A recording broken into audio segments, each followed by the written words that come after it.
मेरे प्रिय बच्चे, आज तुम्हारी आंखों के समक्ष जब यह संदेश उपस्थित हो रहा है, जब तुम्हारे कानों तक यह आवाज पहुंच रही है, यह सरल लोक से अवतरित हुआ है।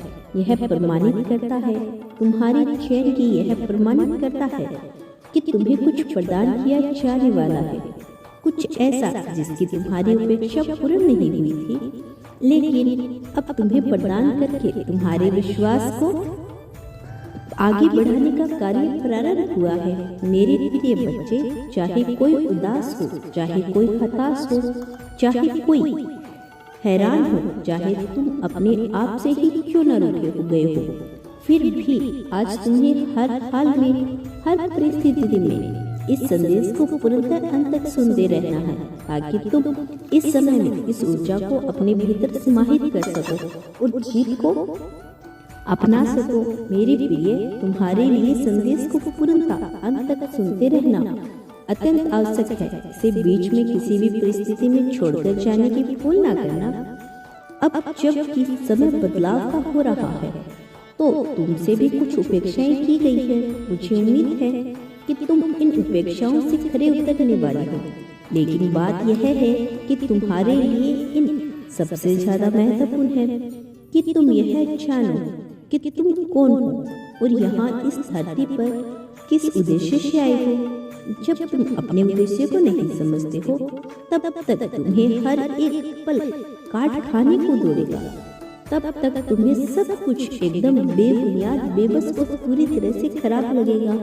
तुम्हारे हृदय से वह आवाज उठ रही है जो तुम्हें बार बार बता रही है कि तुम जीत की ओर बढ़ रहे हो, जो तुम्हें बार बार यह बता रही है कि तुम्हारे लिए आगे बढ़ना कितना महत्वपूर्ण है। मेरे प्रिय, इस संसार में युद्ध की ललकार सदैव होती रहती है। सदैव चिंताओं के बादल भी मनुष्य को घेरे रहते हैं। बावजूद इसके कुछ ऐसा है जो उसके यह जीत का कारण बन सकता है। इसका विश्वास, इसकी आस्था, इसका प्रेम, इसकी करुणा इसे आगे बढ़ाती है। तुम्हारे भीतर यह सब कुछ मौजूद है। तुम अपने हृदय से इस बात को जानते हो, लेकिन दुनिया के द्वारा बताई गई मान्यताओं और बाधाओं के आधार पर तुम कहीं ना कहीं अपने आप को पीछे मान बैठे हो। तुम्हें तुलना करने की आवश्यकता नहीं है। वे बेबुनियादी रूप से तुम्हें अपनी तुलना उन लोगों से करनी है जिनका कोई वजूद तुमसे मेल नहीं खाता। मेरे प्रिय, कमजोर मनुष्य सदैव तुलना करता है, किंतु बुद्धिमान और समझदार मनुष्य ऐसा नहीं करते। तुम ऐसा करने की आवश्यकता नहीं है, फिर भी तुम ऐसा कर रही हो। फिर भी तुम इसी मान्यताओं में उलझे हुए हो, क्योंकि तुम्हें ज्ञान नहीं है अपने अस्तित्व का, अबोध का। तुम अपनी ताकत से, जिस दिन तुम्हें इसका बोध हो जाएगा, तुम अपने आप को विजेता के स्वरूप में स्वीकार कर लोगे। मैं जानता हूँ कोई ऐसा नहीं है जो तुम्हारी भावनाओं को इस प्रकार समझ सके जिस प्रकार से तुम व्यक्त करना चाहते हो। तुमने सदैव सबके लिए तैयार किया। तुम कभी भी अपनों के लिए कुछ करने के लिए पीछे नहीं हटे, लेकिन तुम्हारा यह विचार करना कि कोई तुम्हें यूं ही समझ ले, तुम्हें हर बिना कुछ कहे, यह उम्मीद सार्थक नहीं लगती। मेरे प्रिय बच्चे, मैं जानता हूँ तुम बिना कहे भी लोगों की भावनाओं को समझ जाते हो। अपने के लिए उनके बिना कहे तुम प्रेम प्रदर्शित कर देती हो।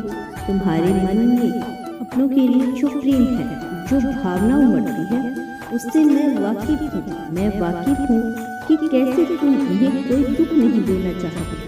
भले ही तुम गलत शब्दों का उपयोग कर दो, भले ही तुम कोई गलत बात बोल दो, लेकिन तुम्हारा हृदय इतना स्वस्थ है कि तुम उनके लिए कोई गलत भावना नहीं रखते हो। बावजूद उसके ऐसा नहीं होता कि वह तुम्हें हर हृदय की बात को समझे। बावजूद उसके ऐसा नहीं होता कि वह देख सके कि तुम्हारे दिल में कितना दर्द छुपा है। अपने जीवन में, अपने कार्य क्षेत्र में आगे बढ़ने के लिए तुम उत्साहित हो, रोमांचित हो। ऐसा नहीं है कि तुम कार्य करना नहीं चाहते, ऐसा नहीं है कि तुम परिश्रम नहीं करते, तुम मेहनत नहीं करते, लेकिन जब तुम किसी चीज में मन नहीं लगाते, जब कोई चीज ऐसी नहीं होती जो तुम्हें रुचि की हो, तो वहाँ परीक्षण बेबुनियादी लगता है, निरर्थक लगता है। और मैं यह बात मानता हूँ, जानता हूँ, मैं समझता हूँ, लेकिन तुम्हें भी यह समझना होगा, तुम्हें अपनी रुचि की चीजों को आकर्षित करना है। केवल आकर्षण की शक्ति से ही तुम अपने पास पा सकते हो। मेरे प्रिय बच्चे, वह जो तुम्हारे हृदय में बसा है, वास्तव में तुमने उसके लिए बहुत कुछ त्यागा है, और धीरे धीरे तुम उस मंजिल तक पहुंच भी जाओगे। लेकिन तुम्हें अपनी उम्मीदों को कम करना होगा, अपनी आशंकाओं के बादलों को समेटना होगा। मैं यह नहीं कह रहा हूँ कि तुम सपना ना देखो, मैं यह नहीं कह रहा कि तुम आगे न बढ़ो, किंतु जरूरत से ज्यादा उम्मीद सदैव मनुष्य को हताश ही करती है। और तुम मुझे योग्य नजर आते हो, तुम इतने दयालुता से, इतनी सहनशीलता से इस चीज को जिया है, प्रेम के सागर में डूबना चाहते हो। मैं जानता हूँ तुम अपने अस्तित्व को स्थापित करना चाहते हो, स्थिर करना चाहते हो, लेकिन जब लोग यह नहीं समझते कि तुम उनके लिए कितना त्याग कर रही हो, तो उस दुख को मैं महसूस करता हूँ तुम्हारे जरिए। प्रिय बच्चे, तुम मानसिक रूप से किसी प्रकार की पीड़ा झेल रही हो, मैं इससे वाकिफ हूँ, लेकिन यदि तुम सबब ही अपने आप को कमजोर मान बैठोगे, सबब ही मान बैठोगे कि तुम्हारे साथ वह बेहतर नहीं होगा, तो भला कोई तुम्हारी सहायता कैसे कर पाएगा। निश्चित तौर पर तुम योग्य हो, निश्चित तौर पर तुम्हें प्रेम मिलेगा, धन मिलेगा, धन का भंडार खुलेगा, लेकिन यह सब भी तो तभी अच्छा लगेगा जब तुम अपने भीतर शांति और सुकून को महसूस कर सकोगे। मैं चाहता हूँ कि आने वाले कुछ समय में तुम भौतिक चीजों को न सोचकर केवल अपने आप पर विचार करो, आध्यात्मिकता का विचार करो। और यही तुम्हारे लिए ऐसी आध्यात्मिकता क्यों बोलो, ऐसे मार्ग को प्रदर्शित करना कि तुम्हें सदैव प्रसन्नता के भाव में रहो। मेरे प्रिय बच्चे, उत्साह से भरा हुआ तुम्हारा यह जीवन अब जेठ की ओर बढ़ रहा है। क्या कुछ नहीं सहा तुमने, क्या कुछ नहीं त्यागा तुमने। मैं जानता हूँ, और इसीलिए अब समय आ गया है उन सभी त्याग को, उन सभी भावनाओं को छोड़कर खुशी को महसूस करने का। मेरे प्रिय, वो जो तुमसे दूर हो गया था, उसे पछतावा है, उसे अफसोस है, उसकी आंखों में नियंत्रण यह बात आती है, उसके विचारों में नियंत्रण यह सोच आती है कि कैसे तुमसे उसका सामना हो, कैसे यह मिलन संभव हो। यह मिलन न केवल प्रेम का मिलन है, बल्कि यह समृद्धि के द्वार खोलने का मिलन है। मेरे प्रिय बच्चे, जीत की गूंज फैल चुकी है, और अब जीत की गूंज फैलती है तो इसका शोर बड़ा भयंकर होता है। इसकी आवाज में सारी आवाज दब जाती है, सारे दुख, सारे कष्ट छिप जाते हैं।